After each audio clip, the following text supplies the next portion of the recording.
Yo, what it do? It's your boy Big Spoon back here again with Celtics Quarter. It is a beautiful Tuesday afternoon. It is always awesome. Obviously, some great stuff happened last night. Marcus Smart won Defensive Player of the Year. Officially, he was getting his little award with Gary Payton, and it looked like the practice arena. But he's going to get his award tomorrow night, Wednesday night, Game 2. But again, it's not just me today. It's actually our amazing co-host, Bree Marie D, back again with me. Bree, how you feeling this beautiful Tuesday? Peep my swag. Again, you get every t-shirt at every game. I don't know what the hell's going on here. Hawks, shout out to them. They never get out free guff. Free gear is not happening. Nah, down bad, down tremendous. Now, honestly, some of this gear, that anything's possible, you got to send down to Atlanta, Georgia here. I think I need to take some things, put it on my wall here because hell yeah, some green is missing. Yes. Here, to be fair, some green is missing. But we have some things to talk about. A lot of stuff. People always know our famous Kyrie Irving debates. We're going to get into that eventually. But I want you were actually the game. Can you share your thoughts? What happened at the game? Obviously, it was an amazing buzzer-beating, amazing victory there. Oh yeah. So vibes were immaculate, starting from the players entering the court. You already knew the vibes. You knew what it was. As soon as Kyrie hit the floor, boos rained down all over this man. And dude, what the fuck is my luck? I'm right in front of a Nets fan with a Kyrie Irving jersey on. I'm like, you gotta be fucking kidding me. It's like every time I'm in front of a fan that of an opposing team, and it irks me, bro. It irks me. He kept jumping up every play. I'm like, if you don't sit your fucking ass down, I was so aggravated. I'm like, I'm about to move my seat. Like, why are you even here? It's ridiculous. So, anyways, boy gets on the court, everyone's booing him. We already knew that was what's going to happen. And then every time he touched the ball, boos. Obviously, we already know the vibes. And so, well, even before that, I went and saw Scal, my boy, Scal, love him. And I went on live a little bit real quick with you guys. I tried. That's true. Yeah. And I saw Jack, a.k.a. Tattoo Guy. And he was really cool with his mom. His mom was super cute. She was like, oh my God, I recognized your voice. I'm like, really? Because it's about to be gone in 2 minutes. She was really cool. They were awesome. We got a picture with Scal, dapped up Scal, talked to him for a few, Mannix for a few. Went to our seats, grabbed the t-shirts. The game started off pretty good, causing a lot of turnovers for the Nets. KD had butterfingers, turning the ball over a lot. We were looking really good. We ended up tied at half. And then we went off on a tear in the third quarter and got it up to 15 points was the largest lead. And then, bro, I don't know. I honestly left at my seat to I went to go to the bathroom and the lines were hella long. And when I got back, we were we were tied. And I'm like, what the hell happened? They're like, oh, Kyrie. I'm like, oh, I'm glad I didn't witness that. Fuck that. I'd rather be than seeing Kyrie. And so Kyrie turned it on and they got the game back to being a game. And I'm sitting there and I tweet, and obviously I'm live tweeting everything. I'm actively talking to everybody around me. I'm watching the game and I'm like, I don't fucking like losing 15-point leads. I'll tell you that. I don't like that. That's not fun for me right now. And then I was like, I want to throw up. I'm dying. It was just a ridiculous game. And then they took the lead by, I believe it was 5. And I'm no. I'm like, no. And then we got to stop. And then we tied it up again, I believe. And I'm like, I'll take OT. I'll please give me something. I do not want to lose this game. We had a great lead. This is game 1. This sets the tone. I spent money on these tickets. Don't fuck with me now. Don't play me now. You already lost for KG's retirement game when I spent big money on an important game. So don't you dare do this to round 1, game 1 to me. So I'm sitting there and I'm like, everyone's freaking out. Everyone's like every little thing we're flipping out about for no reason, good reason. We just overreact. We're overreactors, but whatever. This is our city. This is our court. Fuck the Nets. So we're like, oh my God, are we really going to lose this game like this on Easter Sunday? How dare you? And so then the play of the year happens. to me. This is what, and I said this to you before, and I'll say it to you again. This particular play made me look at Marcus Smart and go, growth. That is the definition of growth, my friend. You are my point guard, my friend. Heart and soul, trust and love. Man. So, who is now the defensive player of the year, by the way? Market. Congrats. All the flowers. That's a huge fucking accomplishment. We already know. Just, he's about to get all the flowers. Like, I don't know if anyone could yell as loud as they can yell, but they better fucking do it on Wednesday at the Garden for this man getting the award publicly. That'll be the best speech since someone we know took the mic and publicly said some dumb shit. No, just taking unnecessary shots. Just loves taking shots at Kyrie. Marcus Smart, right? The seconds are winding down. And in my head, I'm like, don't you guys fucking do this to me. Don't you do it. Don't put up an unnecessary 3 for no reason whatsoever when we just needed 2. Please don't do this to me. And in my head, I'm like, he's wide open for 3. He's going to fucking take this shot. I know it. And I'm like, and I just don't want this to be how this ends for me. And so I'm like holding my breath. I almost yelled out, no, Marcus, no. Ben Simmons treatment. Wow. Literally, look at that. It was like a telenovela soap opera. I was like, no, don't do it.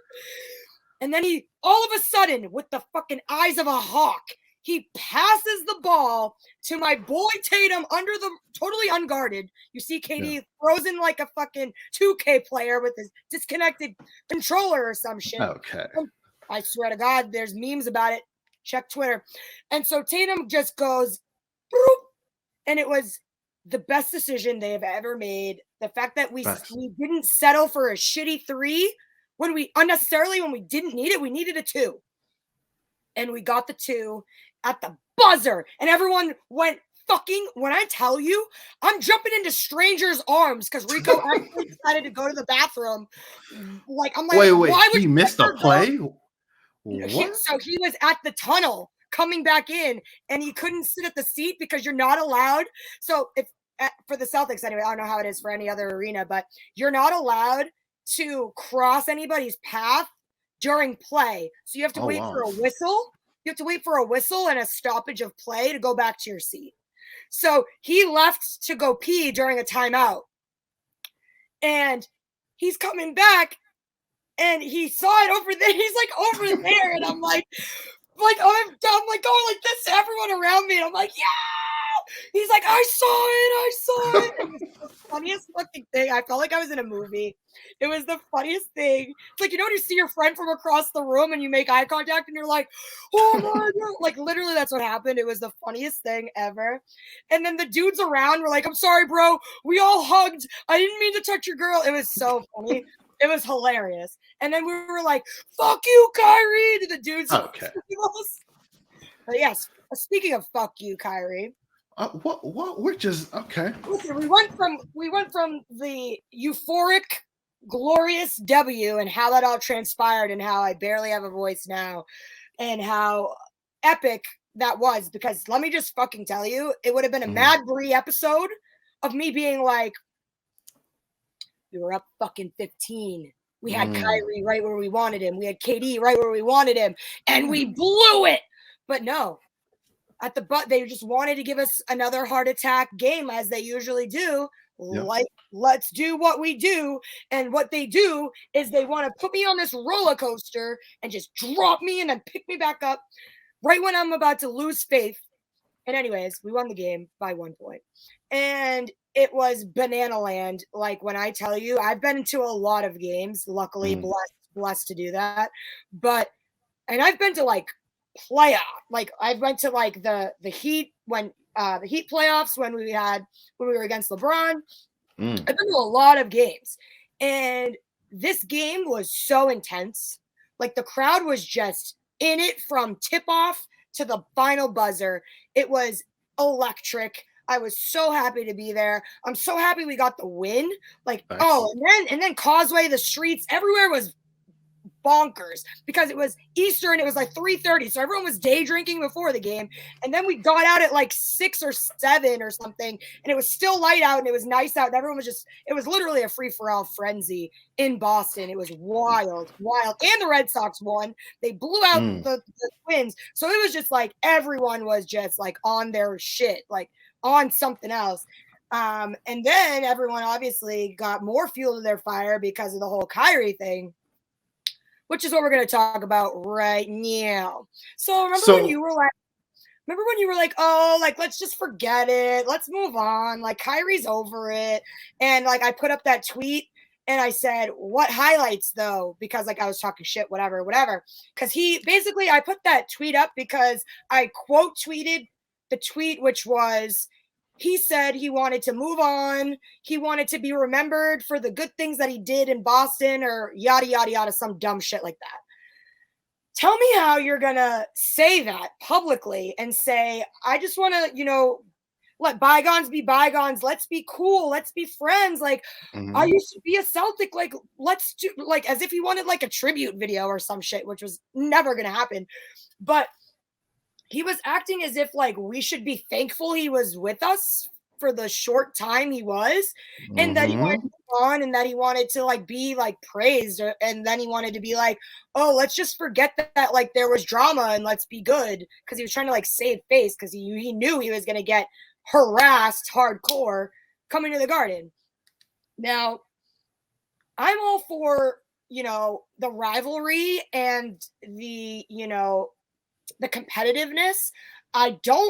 There's a way to go about it, right? If you want to like shit talk, cool. But when you cross a line, there's lines you don't cross. And I don't think, even if I'm a fan and it's in support of my team, I'm not going to say that I condone certain things. Like, I don't condone, obviously never will ever, racism or any sort of ignorance or anything like that, discriminatory comments, nothing like that, or throwing objects or being physical. No. But if you're going to joke around and be like, how they were like, Delonte West's mom, what was it? Like LeBron rides Delonte West's mom or some shit. Like jokes like that. Like, okay, Kyrie sucks. Fuck Kyrie. Blah, blah, whatever. I think those are harmless. Jokes like that are harmless. But when you're like saying like swear word, like, you know what I mean? Like derogatory things, I don't agree with that. So I understand if that's what set Kyrie off. But once again, he contradicted himself because in the presser that he did like a post-game press conference, and he said, quote unquote, I'm used to it. It's the playoffs. But then he said, fuck that. I'm going to give them the energy. I'm going to match their energy. Like if they're talking shit, I'm going to talk shit back. And I honestly feel like that's so immature. Like, you're a professional athlete, bro. Oh, here we go. You can't ignore it. You can't give everyone the middle finger multiple times in a game and then say S my D to fans and think that that's okay. Like, I'm sure he's going to get fined. I'm sure he's going to get in trouble for that. Probably. And it's just like, come on, like, you've been there before. You know how these fans are. You know how any sort of rivalry is. And the fans are. They're going to talk shit to get under your skin. Don't say you're used to it. Don't say that you're used to it, but then sink to their level. Like, you're a professional athlete. You get paid to play. No, okay. So now I got to take this and run. So real quick, go ahead. It's very, very interesting stuff because I love how Bree spins things and tries to roll it away like it's going to be no. So number one, I agree. I don't think slurs or anything derogatory works with players. I had a buddy of mine who hit me up and was like, you know what? Fans should come to the arenas. They pay their hard-earned money. They work 9 to 5 every single day to pay for these tickets. I should be able to do and say whatever I want. So that's when you get hit in the face like Meta World Peace did in Detroit. So no, you can't do whatever you want. And no one wants another Malice in the Palace. So what they cannot allow are fans to say whatever they want or do whatever they want because thinking these people won't say a word. And it's funny, Bree, someone hit me up and they were like, well, Bobby, did you know Bill Russell said people told him terrible things and he just sat there and took it? Yeah, that was 1950s. Imagine if Bill Russell said something. Someone said Jackie Robinson. Imagine if Jackie said something. Right. Those are terrible examples. We're at 2022. Yeah, terrible time periods. Periods. But people are allowed to say whatever they want. I will say, I think that the arenas and the organization does a good job at reprimanding fans as well, though. They Like do now, when especially it now. gets out of hand and something goes awry, like if someone does throw something or if they say something and someone like speaks up and points them out, they will get thrown out. Yeah, so, yeah. They will be banned, and the necessary precautions and steps are taken. They are. So I think, and again, it's not every fan that takes it to that extreme. You know what I'm saying? So, but what I Go ahead. go ahead. Okay, so what I will say is, and I love that analogy of there's one bad egg, but sometimes that bad egg ruins the bunch, or the one bad apple, whatever analogy you want to use. And Bree said this before to me once. Just because there's one racist fan doesn't mean the entire city is racist. And no one, and obviously that is very true. And I know it goes back to George Floyd with just because there's one bad cop doesn't mean all cops are bad, and we all understand that. But obviously, when one person represents and they have that green on, it's hard to not say, well, damn, that other person had the same experience as well. Or damn, that other person had the same bad experience with another cop as well. Right. And when you have in this experience here and people are like, well, I can do whatever I want to. Someone said something to Kyrie in that moment. He inflict people off just for no reason. He's doing a little fake baby crying and whining. He's not doing that just because it's fun or it's because it's cool to do. Someone said something to make him want to flick fans off. He's going up the court after he hit a shot in Tatum's face. He flicks someone's off. I'm cool with it. I like the back and forth. And you said it's immature and babyish. Well, then I guess the fans are also immature and babyish. I feel like it can go both ways. Yeah, I If agree. a fan says you suck, I should say, well, let me hit the shot in your face, and I'm gonna say you suck. Or hey, you're watching me, or your girl loves watching me play. Your girl loves watching my highlights. I like that back and forth camaraderie. I think it's fun for game. I don't know. Yeah, to an extent, to a point, right? But what's the point then? I mean, vulgar gestures and comments aren't good from an athlete because you're supposed to be a role model and you're supposed to be held to a higher standard. So you're in the spotlight and the camera's on you. So I mean, you can't sit there and preach all this shit and then do that stuff and think that people are gonna be like, oh yeah, he's a role model. Oh yeah, there's a saying I love so much. Charles Barkley once said it. I play basketball. I don't want to be a role model. And that was to me, it's one of those beautiful things of people who get elevated to positioning. That doesn't mean they want to be church members or pastors and teachers. Those are role models. NBA players aren't role models. They could be, sure. That's not what their job is supposed to be, though. It's a blessing and a curse, though, right? Like all that power and responsibility comes with the title, right? So you have kids that look up to you, whether you want them to or not, that want to be you, that want to act like you, that want to, follow in your footsteps and admire you. So I don't know. It's tough. I'm not gonna like, I don't want to stereotype that or generalize what he's doing and just say, oh, it's just him that does bad things. Because obviously you see Pat Bev and all these other players do the same type of stuff. I think it's just magnified because of the bad blood that he's had with the Celtics. It's magnified, it's escalated, and it's blown out of proportion. But it just goes to show that Celtics fans and the Celtics live rent-free in Kyrie's head. And he's weak. Is it the other way around? Now, I will say this. We both live in each other's heads rent-free. I think it worked for us because they lost. So, or I don't think Kyrie did anything in that game to prove he is weak. If a guy is getting heckled by probably, let's say, 18, 20,000 people, he scored 39 points off 12 of 20 shooting and had pretty much a spotless game. If KD has a D rating game, they probably win. KD was awful. He was, I think, 9 of 25. You mentioned 6 turnovers earlier. Yeah, Kyrie was perfect. Turnovers. Yeah. Kyrie was perfect. So the fact that people can heckle him that bad and he is still that good, it doesn't faze him. So when people call him weak or he's not good enough, it's like, well, I think he did everything he could possibly. Well, I think it's also contradicting because I have friends who are Muslim and both of them outwardly said they're NBA fans as well. And they both were very angry. And they said, him doing that, like those gestures and the things that he said, goes against Ramadan and being a Muslim. Like he basically ruined his fasting and Ramadan for doing those things. Like it goes against their culture for doing that stuff. So it's kind of like he picks and chooses what he wants to, follow. You know what I mean? Like when it suits him, I feel. I would say, and I'm not going to speak on his religion. I will say that everyone has a breaking point. Whether you're a Christian, Jewish, Muslim, or you're an atheist, I think everyone has their breaking point. And I feel like Kyrie in that arena, something. I think number one, he does love it. There's no way Kyrie does not. He'd be a Ben Simmons. Ben Simmons was scared to go back to Philly. When Katie said, "Yo, you're going to be here, sit on the bench," the man was sitting in the locker room for most of those games. He's scared to be in that Philly arena. Kyrie loves going to Boston. He knows they're gonna boo him. Like only his didn't he not play a few times though? I believe he played there twice this year. He played last year, and I'm pretty sure he played twice last year as well. So he's been there at least. This is probably his 5th or 6th time being in Boston. And every time there's an incident. The logo, the water bottle. So I think Kyrie will never fear not having a good game here. Not at all. And obviously, I would love to get to. I know you mentioned the suck my, you know what, and a lot of people had a problem with that. I didn't have a problem with that. I've heard worse on the bus. I'm not going to sit there and cry. But something funny happened. I don't know if you watch a lot of football. I know you're not a big NFL fan. Eli Manning, who's very popular, his brother Peyton Manning, they have their cool little TV show where they break down Monday Night Football.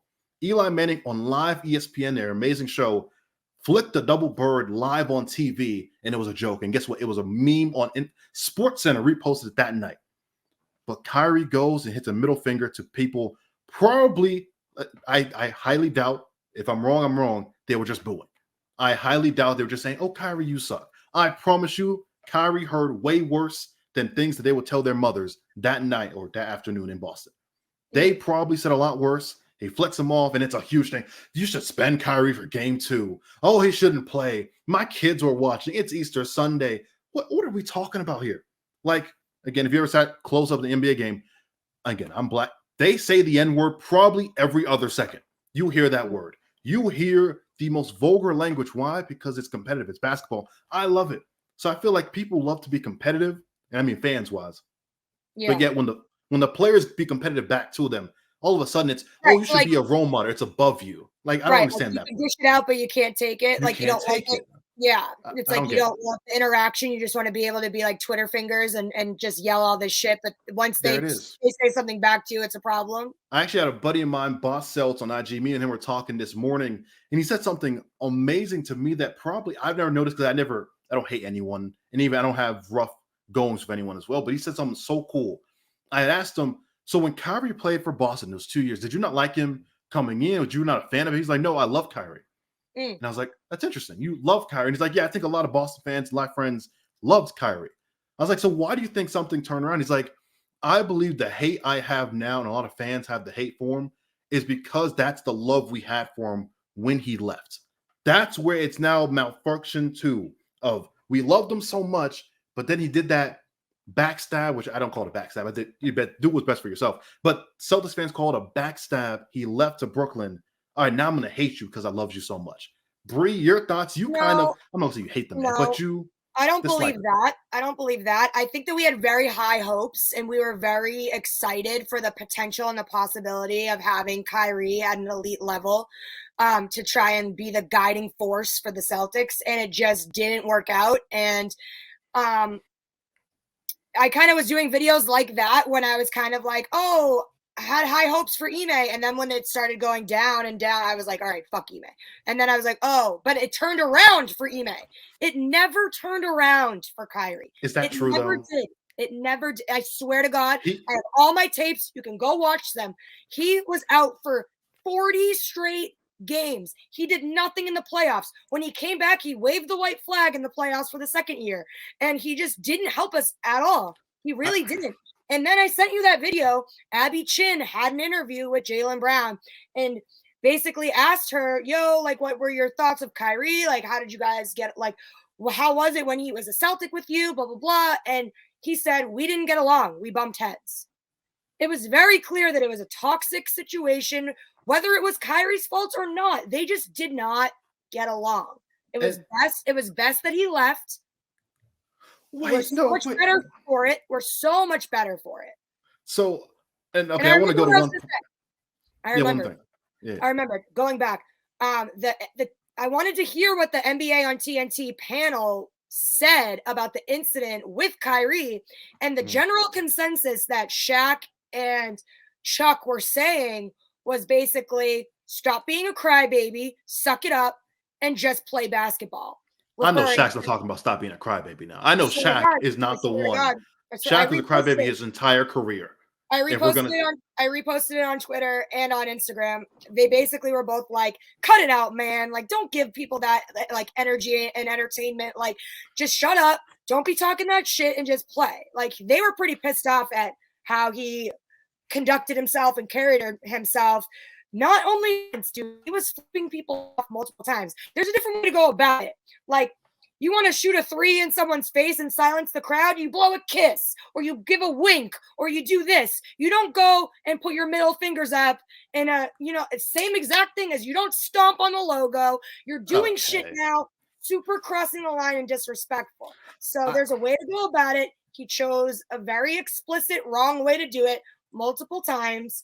And that's why people are like, all right, bro, you could have done that. You could have handled it a lot different.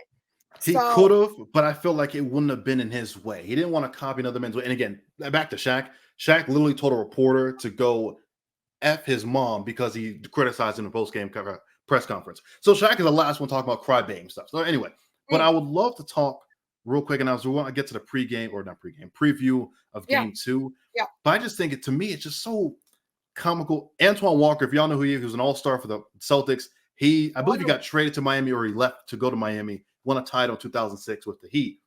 He even said, I didn't have a big problem with stepping on the logo. It didn't affect me whatsoever. But the fans booed me coming back to games when I was no longer with the Celtics. And I was there for 8 years. Kyrie was there for only 2 years. Kemba Walker there for 2 years. I don't expect any of those guys to get tribute videos, or I don't even know if Kemba did, but tribute videos are special. They were only there for 2 years.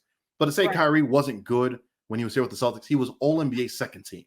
So if you're a top 10 player by that award, you obviously were good. It didn't work out. I love what you said. We just clashed heads. Jaylen Brown, probably Tatum along there, and Kyrie Irving just couldn't coexist. No. He said the kids weren't good enough. That was his opinion then. I believe Kyrie now probably works better with Tatum and Brown. Just mentality-wise. I don't know. It's interesting. But they would ever get along. They're never come. I don't think they would ever work. No. I don't know about ever. He's working with Kevin Durant and LeBron James. I don't think Tatum and Brown have that strong personalities. Maybe to KD, but especially not LeBron. I don't think it has to do with personality, really. I think it has to do with power struggle. I think that you don't want, like, Kyrie wanted all this power and like the spotlight on him and responsibility. He asked for that. He said he wanted to get out of LeBron's shadow and take a team under his wing. And he couldn't do it. But you know why? Because Jason Tatum is a superstar and he doesn't need to be under anyone's wing. They need to be under his wing. And the first year was Tatum a superstar, though. I don't think that's true. He was 19. He was a rookie or whatever. But, like, I don't know. My timetables are all fucked up. But you know what I'm saying? He's still 19, forever 19. You know what I'm talking about. But what I'm saying is it was just never going to work because the dynamics same thing when I talk about Russell Westbrook. It was never going to work on the Lakers because he is not a third option. He is not someone that's going to come off the bench. He's not someone who's not going to have the ball in his hands 24/7. It's not going to fucking work. He even said it. He's like, I'm not used to doing that. I'm not used to taking a backseat to anyone. I'm not used to not playing and getting sat in the fourth quarter. Who the fuck do you think I am? Just wasn't going to work. People are how they are. You're not going to change them now if they've been in this league for X amount of years and they've been doing things their way.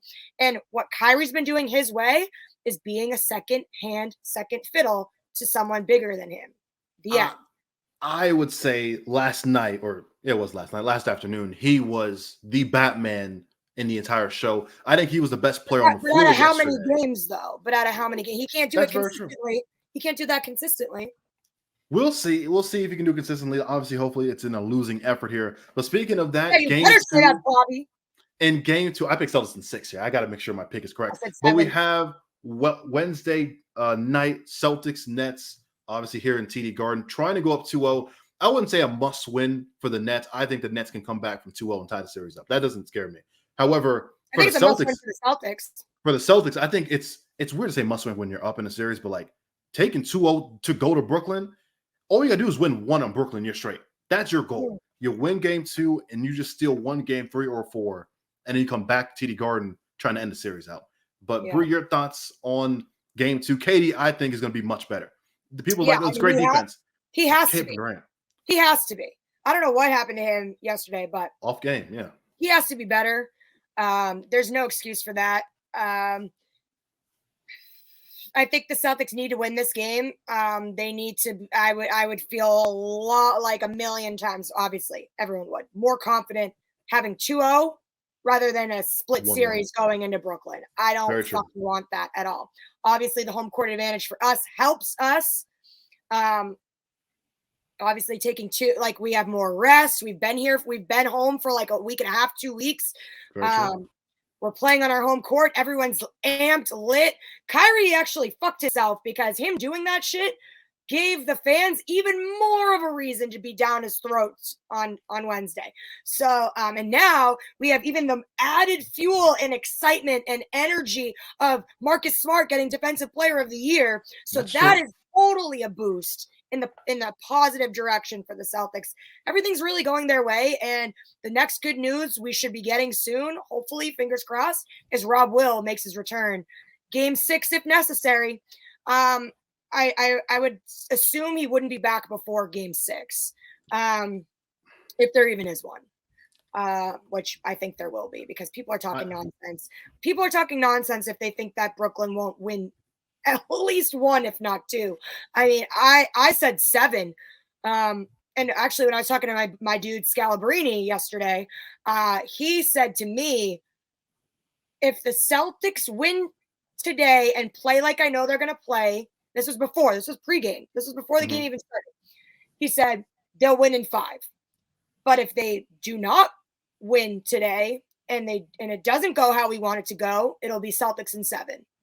So now, I don't know if that makes me change my mind about if it's in 6 or if it's in 7. I don't think it's in 5. I just don't. That's unrealistic. I'm sorry. Unless Kyrie and KD, knock on wood, have an accident, have an injury, something ridiculous like that, or they just forget how to shoot the basketball for the next 2-3 games, which I don't see that happening. I don't see them having multiple off nights in a row, especially not KD, especially not together. So I knew this was going to be like a tooth and nail fight. I knew this was going to be a really exciting series. Obviously, I said I was afraid of Kyrie and KD. And I'm really glad we punched them in the mouth for the first game and we kind of set the tone a little bit there. They just need to now be consistent and also take game 2 on the home court. And I really hope they do. But again, like I said, didn't I not say to you when we were doing this, what's it called? Prediction with Jags that I think every game is going to be within 10 single digits. And we only won by 1 yesterday. Yeah.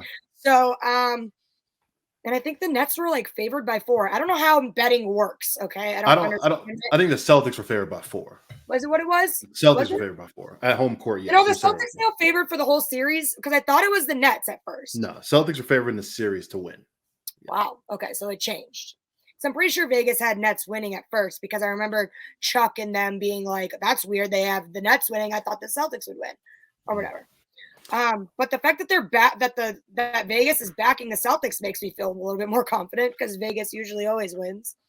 Usually Vegas makes me lose. I don't know. It's a very weird love-hate relationship with Vegas. But what I will say is this: even if we go up 2-0, I'm not satisfied or being happy. I once saw this team. It's a little old. It's 4 years ago, but we were up 2-0 on King James, and I thought, series is over. Then they go and LeBron wins 2 games in Cleveland. Game 7, right? Went to game 7. Eventually, LeBron's going to win on the road eventually, and that's what he did. I think Kevin Durant's that good where he could eventually win on the road. So you don't want a game 7. That's the last thing you want is a chance to defend your home court where KD can go for 50 like he did last year with the Bucks, but this time he has Kyrie and not one-legged James Harden. So that's the good. Hey, tomorrow night will be an amazing pregame show. We have some guys joining us. Jags, obviously, we have Ben Ballas as well. Some of the Celtics Corner crew. Bree, any final words? Very interesting stuff. More Kyrie hatred, but I feel like a little soft for Kyrie now. I don't know. I don't know. I'm sick. Like I said, I'm always sick about talking about Kyrie, but I'm not sick of booing him. Okay. I don't know. He just keeps one-upping himself on just pissing off the Celtics fan base. But hopefully we'll get over it eventually. Probably not. We're we don't let things go. Very petty out here. Very petty Betties. But no, I'm in love with this series. I'm literally going to go broke trying to go to all these games. It's a real problem. I have a problem. Oh, and then we didn't even mention I literally was so amped at the win last night that I literally picked up a random stranger's child. Oh, that's facts. That's facts. Like Simba, just like, here he is, guys. Here he is. It was just wild in the garden. But you had no idea who that kid was or the brother was. I had no idea. His dad was like, "Oh, move over here so you can be on camera," and I was just like, "Here, be on camera." That was so stupid. Someone commented on that video like, "Yo, Bree was on TV." I'm like, "What are you talking about? Bree was on TV? I thought she got arrested or something." Sends me the video, and of course she's in the background losing her damn mind at the win. Appreciate all y'all tuning in. Amazing show, almost 40 minutes long. Definitely a great listen on the way to work. Tomorrow, pregame show, Game 2, Celtics, Nets. I'll give my prediction who wins or who loses. Bree D on Instagram and Twitter. Real Be Smooth on Twitter. I'm out of here, y'all. Peace out. God bless. Hope you guys have a great rest of your day as well.